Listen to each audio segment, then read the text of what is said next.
If I want to annotate a picture, there's a number of ways I can do it. There's a lot of tools that you can download and install on a computer, but an easier way is to use web-based applications. Two that we're going to use today are Pixstick and Zota.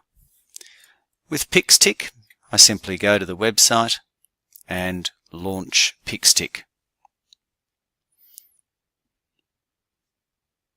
Now I can take a screenshot from here if I want, or I can open an image that I've already saved. I'm going to open an image. On my desktop, I've got a picture of a Chinese cemetery that I took from when I was in Singapore. There's that picture there. Now I'm going to add that picture to my canvas. And now I can annotate that picture. So I can add text to a page. Now with my text, it might put it on in very small sort of text like that. If I double click it, I can then increase the size of that text.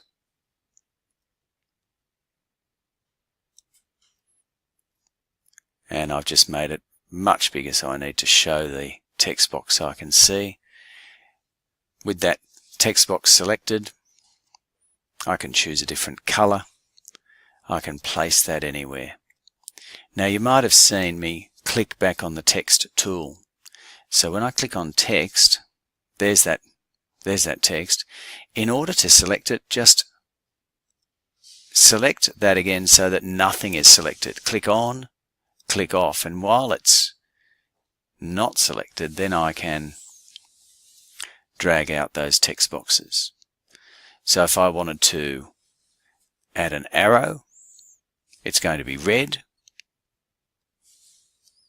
and there's an arrow, and the arrows go from to. So if I wanted to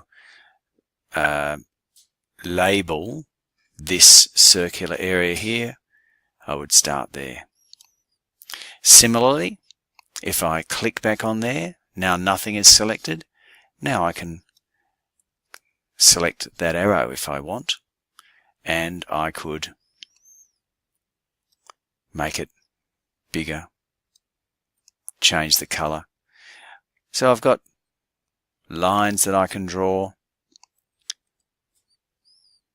tools to highlight, and similarly select it so it's not selected and adjust the strength of that. I can have a shadow or not. It's up to you. To save my image, I click on Finish, give it a name, and it's going to save it as a JPEG, and I click Save.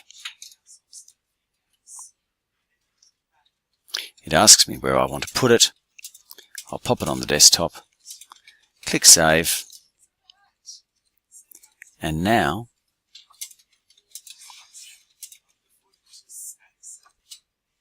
there's that image. The other tool that works very similarly is Zota. Launch it online, and again I'll load an image on my computer, this time a photo from Varanasi. There's that photo there. Now I can move this frame if I want, and in the bottom right hand corner here I can drag that out like that as well. And now I have some tools that I can use. So I can draw a line if I want. If I want to select something, I use the Select tool, click on the object so it's highlighted, and then I can move it. While that's highlighted, of course, now if I change the size, that's going to be affected there. The color choices are over here.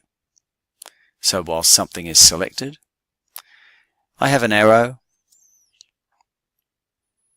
So we could talk about this person here and select that arrow and change the size or move it. Add some text to a page.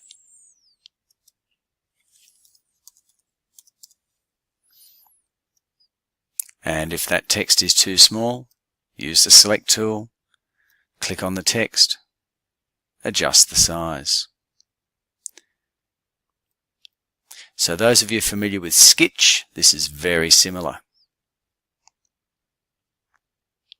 When I'm finished, I have some options here. One of them is to save the file. It's going to save it. I'll choose where. I'll call this Varanasi 2. And when I click save, it's saved that image, and on my desktop now there's Varanasi 2. When I open it, there's my file with those annotations on it.